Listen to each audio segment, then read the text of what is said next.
Mahabharata Episode 10, Training under Guru Drona. Namaste. In our last episode, we saw the Pandavas and Kauravas grow into spirited boys within the palace of Hastinapura. Love, rivalry, and jealousy shaped their early days, with Bhima's strength and Arjuna's skill shining brightly, while Duryodhana's envy deepened with every passing moment. Now, the stage is set for their formal education under one of the greatest teachers of all time, Guru Drona.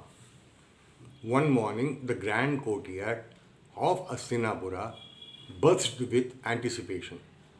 The young princes assembled, their bows in hand, as Bhishma and Kripacharya stood watching. Into the palace walked a tall, stern figure clad in simple garments, his face marked by the dignity of knowledge and the hardships of life.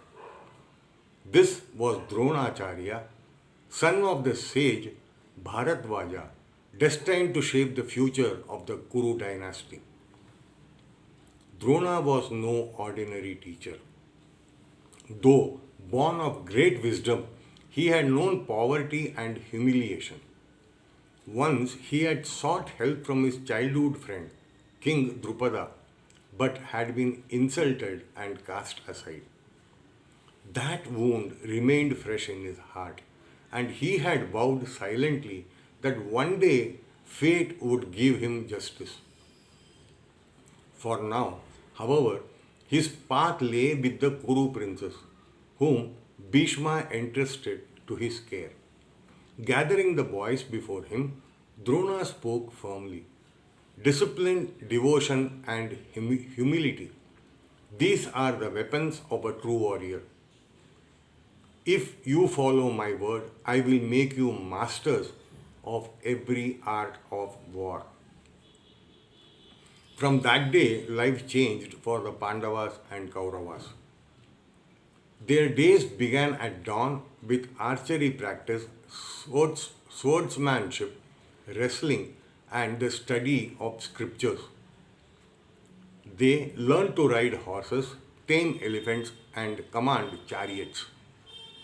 Under the blazing sun, drenched in sweat, they pushed themselves beyond exhaustion. Among all the students, Arjuna shone like a fire among sparks. His concentration was unmatched. While others rested, Arjuna would practice late into the night, shooting arrows by the light of torches, sometimes even in complete darkness, learning to trust his senses. Once, Drona tested the boys by asking them to aim at a wooden bird fixed on a tree. One by one, the princes came forward. What do you see? Drona asked each. I see the bird, the tree, the branches, said Yudhishthira. I see the bird and the tree, said Bhima. But when Arjuna stepped forward, his gaze steady, he answered, I see only the eye of the bird. Pleased, Drona said, then shoot. And Arjuna's arrow struck true.